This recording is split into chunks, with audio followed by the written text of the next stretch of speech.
This is Richard Wolff from Democracy at Work, responding to another Ask Prof. Wolff question from our Patreon community.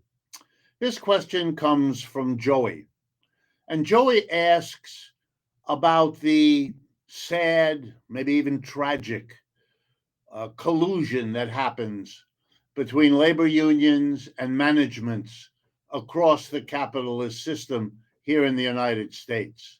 And I might add, it's in other countries as well.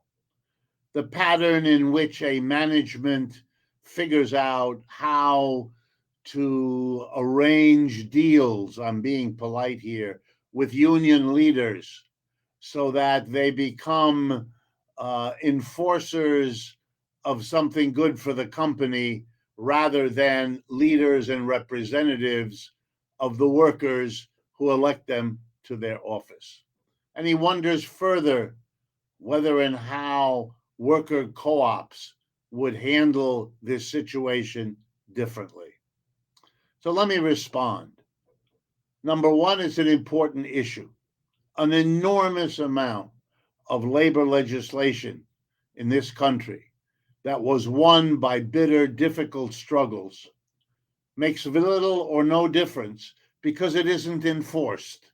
And it isn't enforced because the management that is violating these agreements, even if they're in the contract, is not called to account by a good union leadership.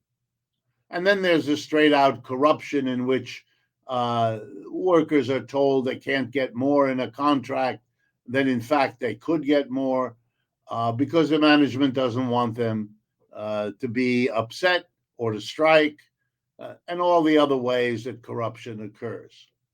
I think worker co-ops, especially if they were accompanied in a way I'm about to describe, could make an enormous difference in getting much better relationships between leaders and members of labor unions in their relationship with management. First of all, it is much easier for management to corrupt a union that has a very few leaders. If most of the basic decisions of the union are kept in the hands of an executive committee or a negotiating committee, and it's a very small committee, and it's a committee composed of people who play that role year in and year out, then getting to those individuals is relatively easy, relatively inexpensive, at least compared to what would be the case in a genuine worker co-op. A genuine worker co-op means all the workers are in some sense participating in running the enterprise. Yeah, the management might get to some, but it's unlikely to get to all of them. And it's going to be much more costly to get to all of them.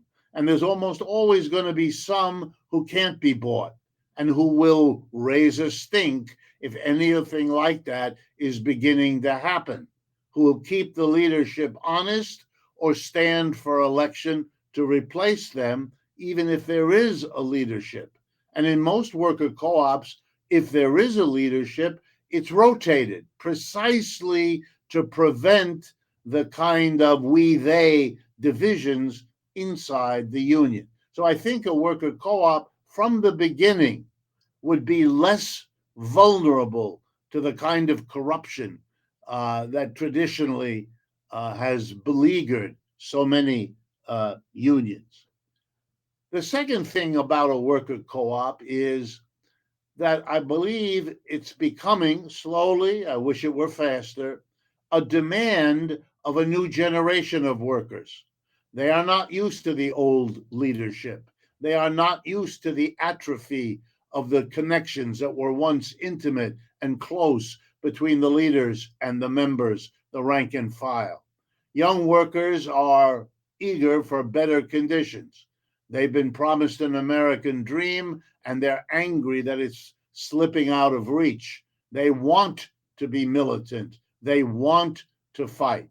Worker co-ops would give them an immediate entree into the meetings and the leadership because all the workers in a worker co-op together make all the key decisions And it would be a way to harness the young people, the ones with energy, willing to take risks, willing to push, bring them in to decision making.